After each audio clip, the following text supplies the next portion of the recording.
Have you ever noticed the paradox of the term alternative rock? It was so ubiquitous at some point, you could almost argue it was the default form of rock. Can a band practically copying some other major sound be called alternative? What does it mean for a regular band to turn alternative? Well, imagine this. You get creative together with some people to make some music, and suddenly some random terms are thrown at you. For many rock bands in the late 60s to early 70s, that term was punk, by the journalists. Early on it was used to describe rough, high-energy, now called garage rock bands, with attitude, like MC5 and the Stooges. But by 76 there was an explosion of often minimalist bands following in their footsteps, mainly led by the example of the US CBGB scene, as well as a bunch of UK bands coming from their earlier pop rock scene.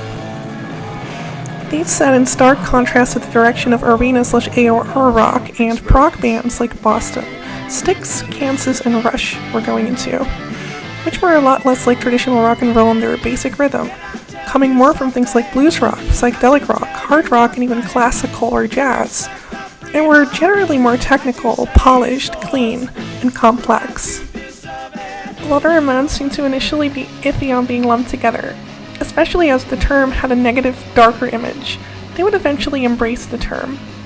Some, however, like Wire, seem to not want that much to do with the label at all.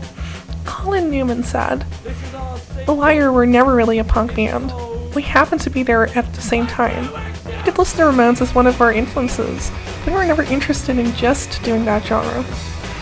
He went further to say, "Genres are only interesting at the point where they get invented, and at the point where they get destroyed. Everything else is just noise in between." Typically, the people that ended up accepting the term were the bands that people ended up associating with punk's sound more now as a whole. They fit a relatively more purist idea, in that they stuck to playing and mixing more established genres in less integrated ways, often having catchy songs to move around to, and tended to appeal more to a general counterculture, rebellious kids and working class people, while tending to express themselves more directly and being more involved with direct social things surrounding the music. But there is always a dichotomy with these early bands labeled, in that bands like Wire were not aimed for purity at all. They were all about being transgressive and undefinable, about engaging with music as a broader, interesting artistic expression and experience with things surrounding it like performance art, often coming from art schools appealing to artsy kids, with a very abstract expression. And then there was a more lighthearted, poppy strain of those, which was a lot less risky to market. They'd eventually call it New Wave, which was used more synonymously at the start. While the purist side was more likely to mix with reggae, the artsy side and New Wave were more likely to mix with the, at the time for rock fans, controversial disco, due to its quick commercialization, as well as other genres like Afrobeat. While in the early CBGB scene, these bands all played together, making bands like Blondie, Suicide, Television, earlier on Neon Boys, Talking Heads, and later from somewhere else, periodically like Pure Ubu, just as punk as the Ramones, Dead Boys, Heartbreakers, and the sort of in-between Richard Hell and the Voidoids. The guy was in Television. Note here that Suicide didn't even have guitars. In this 1977 split EP, New Wave Rock and Roll, Dead Boys, Talking Heads, the Voidoids, and even the Australian band from their pop rock scene, The Saints, all appeared together. After the explosion of punk bands in 76 and 77, various punk artists were moving away from the typical, almost regressive minimalist early rock and roll meets punk attitude sound, and more into artsier directions. In the UK, we saw this with the Damned's later albums and the Clash's later albums to some extent. But more noteworthy is going from the Death of the Pistols to Public Image Limited, or the Buzzcocks to Magazine. Post-punk here feels like an apt, literal label. It's a genre reminiscent of punk that came right after its initial peak of popularity, but it's also something new, quite hard to categorize, with a wide variety of sounds. However, if you really think about it, early bands like Wire, Susie and the Banshees, and Gang of Four could be found around the same scenes that the punk bands were coming from, And as established, we already had talking heads considered quote-unquote punk by people in the US. Hell, a supposed just new wave band like Devo was formed in '72 already had these kind of sounds. If you listen to some of these earliest records, you'll notice it isn't that different from an artsy version of what other punk bands were doing. In fact, we can still see this dichotomy in the '60s stuff. The Velvet Underground was coming more from a New York art scene, but it's basically the artsy version of whatever something like the Sonics is doing. It owes itself to various art rock bands from before. Well, you could argue prog rock is in itself in a way artsy. Prog is a lot more concerned with musicianship and composition, often taking cues from Western classical and jazz. Avant-garde rock, then, takes artsy rock music and goes way beyond conventions. That also happened with punk after its explosion. Look no further than the No Wave New York movement. In the US, with bands like the Contortions, Teenage Jesus and the Jerks, Mars, and DNA, various bands would also become associated with the label in some way, such as Swans and Sonic Youth. The Velvet Underground paved the way for the less palatable, harsher version of artsy music called noise rock, which is more popular than post-punk in the US. By this point, the new wave bands, and especially their marketing, was unlikely to want to associate with the more edgy label of punk. Artsy bands did not typically want to associate because they were not about specific sounds and labels, especially not what punk was associated with. The moment you pigeonhole them, the moment they're out. This was in stark contrast to the punk subculture and its fans starting to make their own bands. In the UK, we had the working class, catchy yet gravely oi, as well as a continuation of crass anarcho-punk that was more artsy and noise rock-like, but still very regularly punk and rough and hard to listen to. The first doubled down on punk's associations, and the latter sought to reinvent it, giving way to the positive punk movement. In the US, the movement of hardcore was spreading instead, which focused more on punk's aggression. You can see the same pattern as earlier in these second wave genres, where some bands were not always happy with being lumped into the new thing, but it's clear hardcore scenes and subcultures were forming on some level.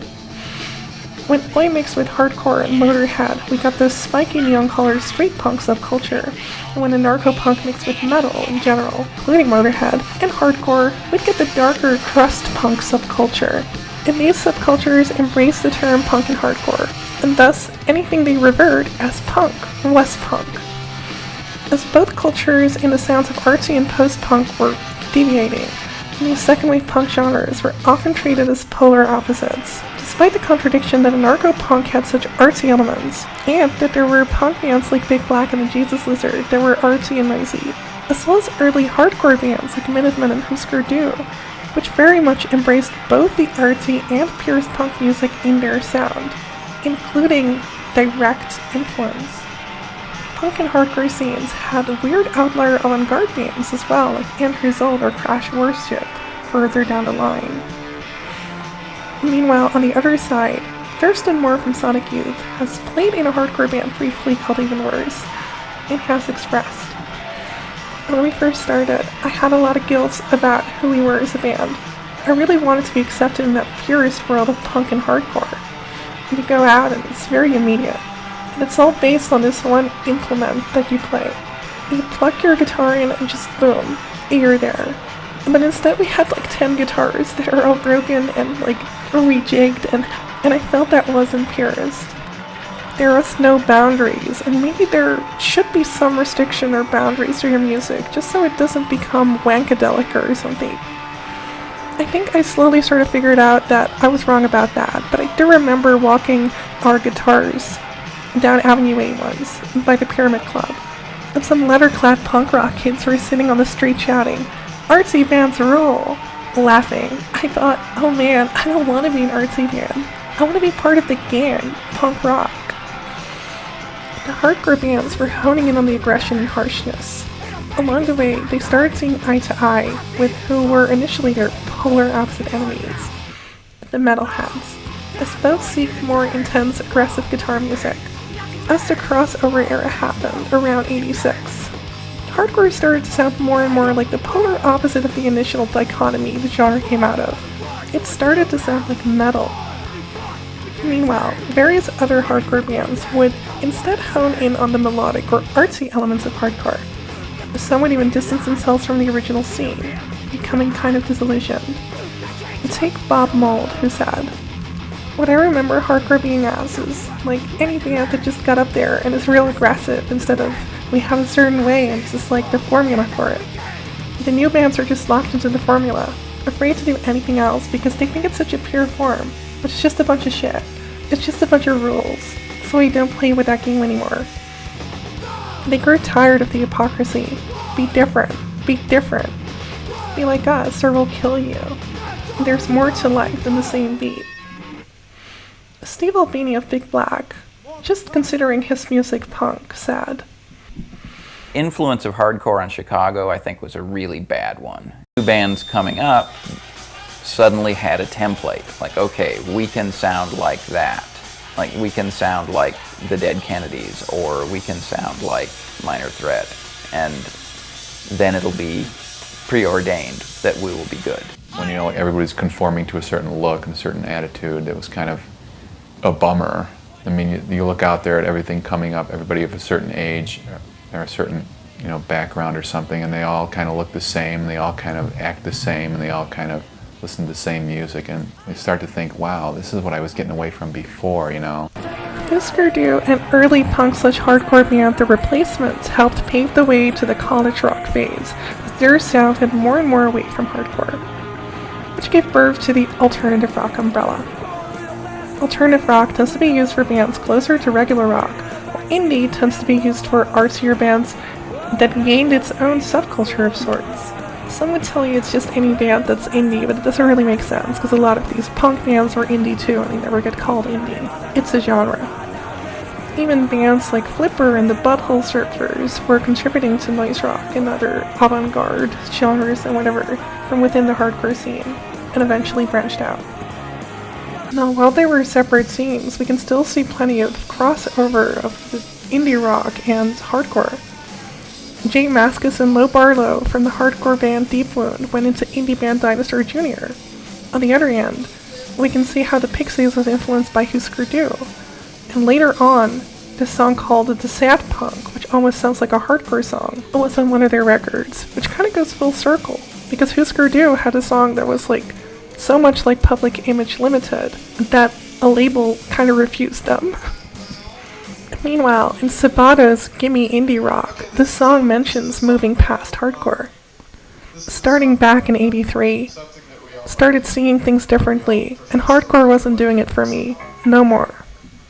Started smoking pot, thought things sounded better slow, much slower and heavier, black magic melody to sink this poser's soul. Which is funny because a lot of this indie rock stuff sounded like mellowed out, artsy punk music. By this point, we have a bit of a problem. A lot of stuff this alternative umbrella has made runs on the sonic fundamentals of punk music, just without the cultural background, the same type of attitude and energy. If you take initial punk from a sonic perspective, and then a song by Pavement actually runs on this minimalized rock and roll rhythm-based thing, while being raw and rough. However, they will inevitably stray away from those things, forming new sounds as part of them that I cannot consider punk. But then, those new sounds will inevitably codify, and people will refer to them by a specific subgenre. Artsy bands trying to be transgressive will ultimately be doomed to be part of some subgenre. Meanwhile, about half of hardcore now actually runs on metal fundamentals, just with that punk energy and attitude, and hardcore ethos and culture, making it clash with actual metals. Here's the catch: many purist bands seem to jump ship at some point. They get better or bored, or they try out being more creative with new things. It's how we get from Minor Threat to Fugazi to Late Fugazi. It's how we get to Drive Like Jehu. But by the end, it ends up sounding like indie rock. They end up playing together with indie and noise rock acts, taking influence from one another. Post-hardcore has been used to describe artsier, often post-punk or indie or noise rock influenced forms of hardcore that are unconventional, integrating more outside experimental influences while still having a hardcore in its sound, or at least its energy, as well as those alternative genres taking significant hardcore or post-hardcore influence. Interestingly, emo was a sort of main form of hardcore, yet if you follow the lineage, it clearly has influences of post-hardcore, and said lineage is there before the term was really used. However, there are points where the post becomes literal, or it goes beyond just being hardcore. Post-punk, however, is often treated as inherently separate from punk to begin with, despite technically having been around from its inception too.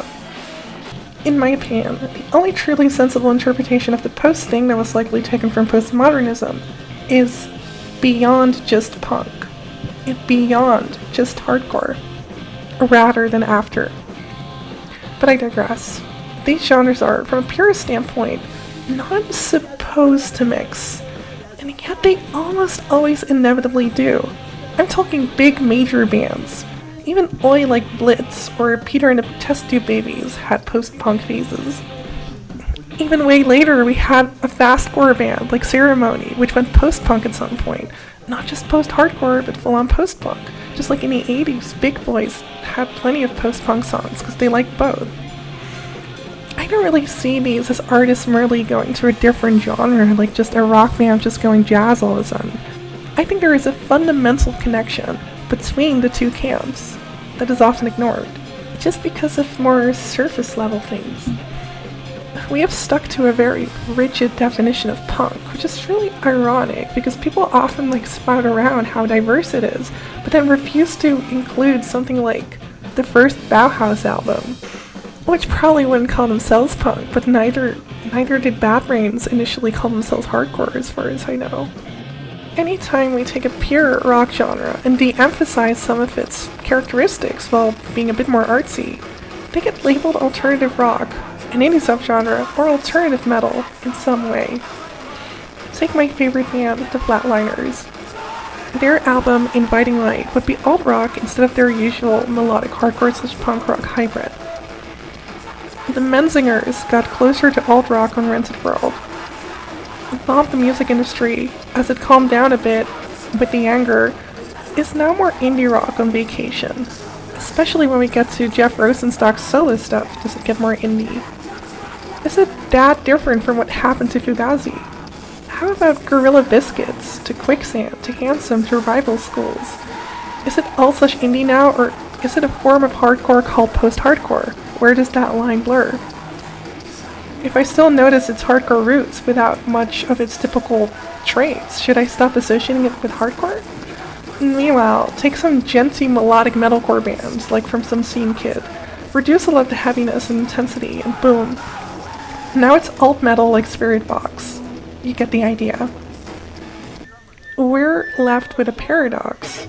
There's only so many things we can make. Hell, didn't a lot of these bands still subscribe to just being rock bands of some sorts?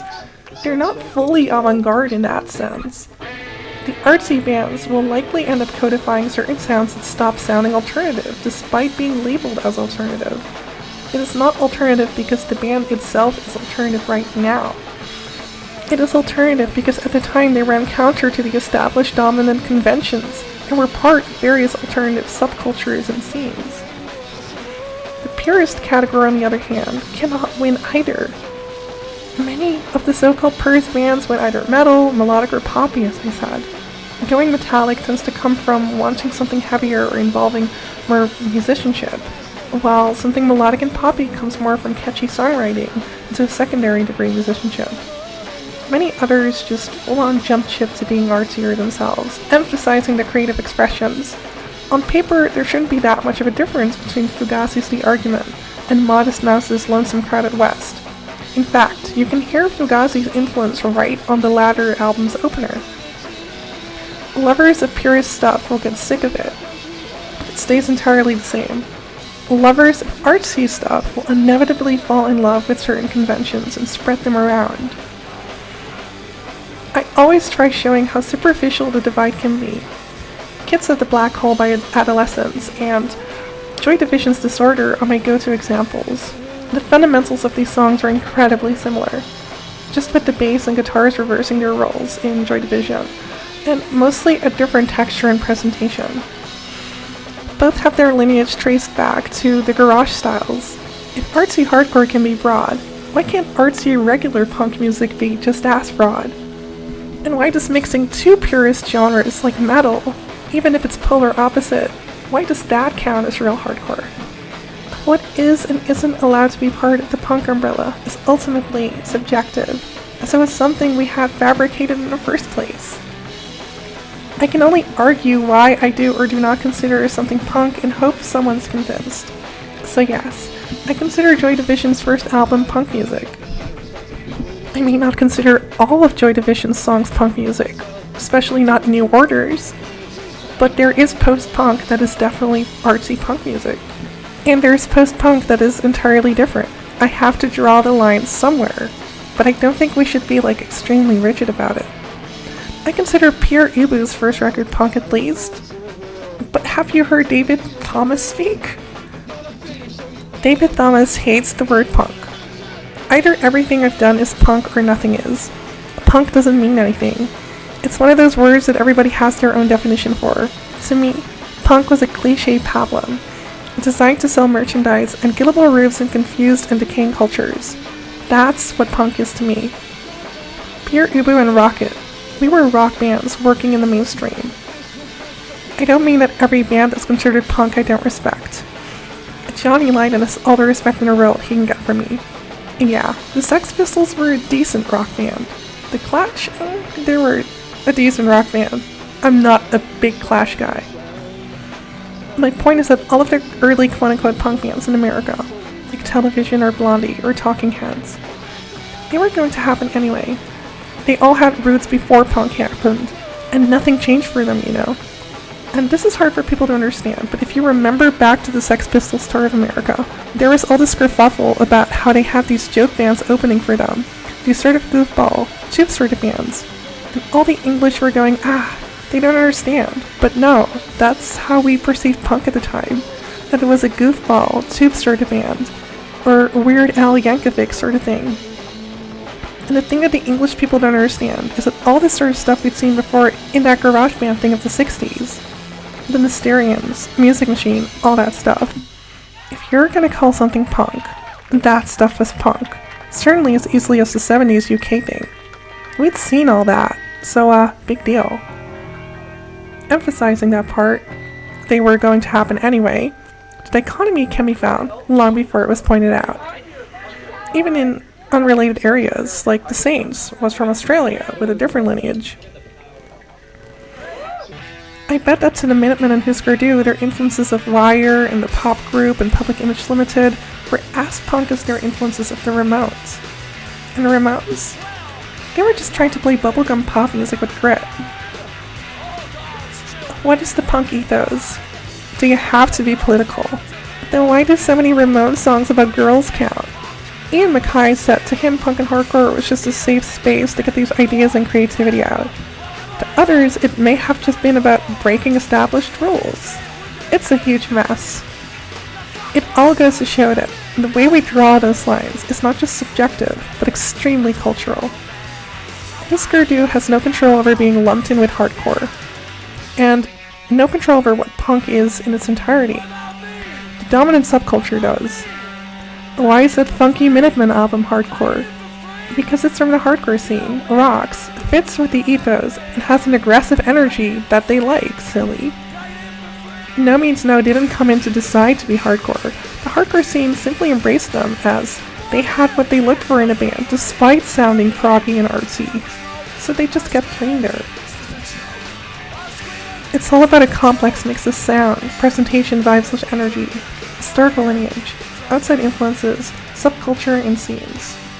Those who shout the loudest win. As such, I kind of gave up on trying to be strict with my definition of punk and hardcore music.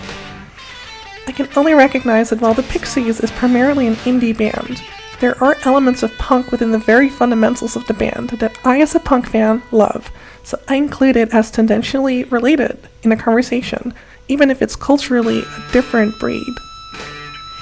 The paradox, however, remains. The only reason my love for punk could exist is because this dichotomy was initially made. But said dichotomy is insustainable. not simply a broad abstraction for forming narratives that we can never 100% apply to a complex web of influences, but a constant cycle that will inevitably contradict itself over time, a push and pull of one or the other, from purist to artsy, from artsy to conventional. But maybe that's exactly why it works so well. After all, what's more interesting than those bands blurring the lines? Just a food for thought. And remember, everyone, there is no need not to try, as long as you can DIY.